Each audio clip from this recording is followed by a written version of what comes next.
Now, cooking stir fries should be really quick and easy and simple. They are healthy, they are sexy, and they are bursting with nutrition and personality. But if you are cooking soggy stir fries, I need to show you some quick and easy tricks to make them sexy and sticky, just like you get them in the restaurants. There are so many different stir fry sauces that we can actually use. So I'm going to show you my favorite one today, and I'm going to show you my little sweet and sour marinade. So I'm just going to use some soy sauce. You can use a thick soy sauce or just a sweet soy sauce. I'm also going to add some beautiful apple cider vinegar. You can use a white vinegar as well. Now I'm using the recipe out of my little Culinary Quickies cookbook, but like I said, you can even use a store-bought stir fry. That is absolutely fine, a stir fry sauce. Just a little bit of tomato paste. You can use a really thick paste as well. I've just got a puree and some of that lovely Chinese rice wine, the Shaoxing rice wine. And then what we need is also some naughty brown sugar. This will give us a really nice sticky stir fry sauce, and that's what is the secret to happy stir fry cooking. So I'm just going to stir that together, and then also what I've done is taken half a tin of pineapples and I've blended that up in my food processor, and what I've got is a lovely and very nice little pineapple puree, which is going to sweeten this up.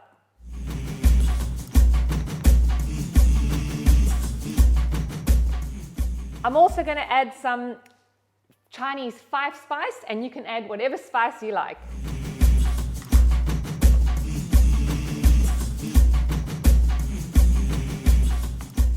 So that was a nice, short, but very sweet and sour sauce. With the chicken, I've got beautiful chicken thigh, which I've cut into really small little strips. So if you want to cook this really efficiently, if you're in a big hurry, cut your food down smaller and it's going to cook much faster. I've also got some beautiful veggies, whatever you can find at your supermarket and whatever, or at your market. And it's cutting it nice and small and just really adding it at the end. That's going to keep it nice and fresh.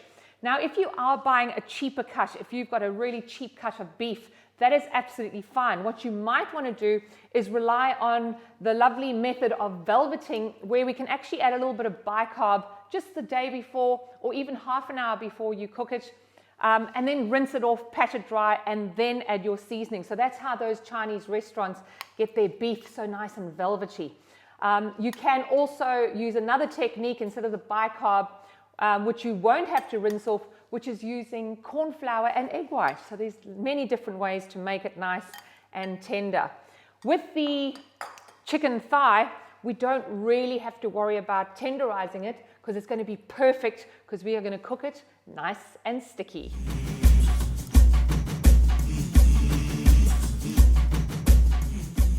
Now this is of course a very wet marinade. You can put this in your fridge the day before and marinate it, but if you didn't plan a stir fry, you can do it just a couple of minutes before you cook. But what we are going to do is take that chicken out of that excess moisture. Okay, so the marinating and the prepping of your ingredients is the easy part, but let me show you how to get the stickiest and sexiest stir fry. So what I've got is, get the biggest wok or the biggest frying pan that you have. What we're going to do is whack that heat on your cooktop really nice and high. And it's also all about choosing the right oil. So we don't use extra virgin olive oils for a stir fry. I'm going to start off with, just to make my pan easier to clean, I use the little canola or a rice bran spray just to get that nicely coated. And then I'm going to use a veggie oil or a peanut oil. Now, always make sure that your oil is nice and fresh.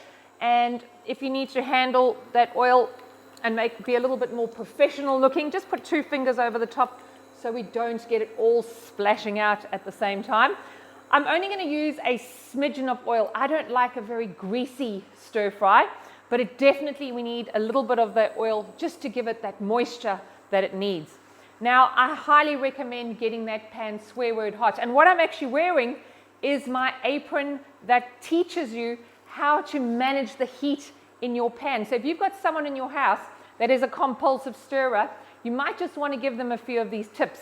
When we put that, and we're going to put the chicken in first. When I put that chicken in first, I'm wanting a really loud sizzle when it hits the pan. A sizzle is the first sign of a successful stir fry. And you can use the same cooking method for cooking a steak, cooking a chicken breast, anything where we want that sexy brown to happen. There's nothing more traumatic when you're looking down into your pan and there's a whole lot of liquid gushing out of the stir fry, and that is an indication that your pan is far too cold and you're stirring a little bit too much. So let me teach you how to manage the heat in your pan. So making sure that's nice and hot. I can see that the oil is sizzling hot here. We're just going to do a little bit of a tester. And I even want it louder than that, but this is a very quick cooktop, so it's going to respond very quickly. So definitely keep most of that liquid behind. We don't want too much of that liquid in the pan, and the valuable flavor will actually be on the surface of that chicken. Now, generally with a family of 4, you would be using about 400 to 600 grams of a protein, whether it's stir-fry beef or anything like that.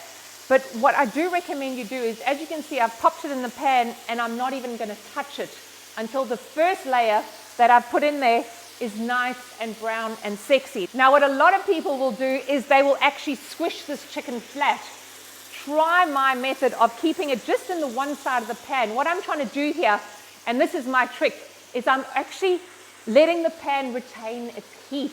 And you can hear that there is a lovely sizzle, and I can smell that this is really browning off. Now, if you think it's going to burn, of course, if it's burning, you need to stir it. And that's why in the restaurants with that massive heat source underneath their wok with a tiny amount of protein in there, they actually have to stir it. But at home, with 600 or 800 grams of ice cold meat, which is also marinated, you really are going to have to manage the sizzle in your pan. So I can already smell some very successful browning here. I'm just going to give that a half turn, and you can see some caramelization happening there. This is the secret to a happy stir fry, is not stirring as much as you think you need to. I'm quite happy to stir once all those veggies are in there, but our first mission is to get that beautiful meat nice and sexy and brown. This is looking amazing, guys. All I'm doing is every now and then, I'm just managing the heat, and I'm giving it a little half stir. You can see this guy here is bursting with flavor and personality. That is going to be an absolute success. The rest is going to be very easy. You are going to make stir fries and live happily ever after in your kitchen. So here with that pineapple juice and the brown sugar, we are getting that lovely, sexy thickness to our sauce, which is allowing that chicken to brown. So this is actually taken just with me managing the heat in the pan and just doing a half stir every now and then. That 800 grams of ice cold chicken thigh with its marinade has taken about 5 to 6 minutes to brown up and look this delicious. I do want to make sure that that chicken is cooked before I start adding any of my other ingredients. Now, we had some of that beautiful marinade left over. Once the chicken is brown like that, feel free to add a few spoons just to add to the flavor. And you'll hear that pan cool down completely. Now, that is going to be our lovely flavor. Now, it's totally up to you what veggies you put in here, but anything that's going to take a bit longer to cook should go in first. Now, I've got these lovely little mushrooms which are going in, the enoki mushrooms. I've also got some lovely sliced little purple Brussels sprouts which are bursting with color and with personality. I've also got some purple or Spanish onion. I have some snow peas and broccoli. I also have a big handful of spinach, but first I'm going to put in some of those lovely capsicums or your peppers and some of the Asian greens, so whatever you have. And as you can see, the chicken is still right down at the bottom, and all I need to do is give it one stir through and leave it there for about a minute or two, and this is going to be ready to serve. So those veggies are in, our chicken is cooked. I'm going to give this a lovely little stir fry. Now, feel free to stir your stir fry as much as you like. So guys, I've just stirred those vegetables just once or twice. This is definitely stir-fry success. So there we have it, guys, cooked to perfection. And now it's time to serve it up and get your round of applause from the family.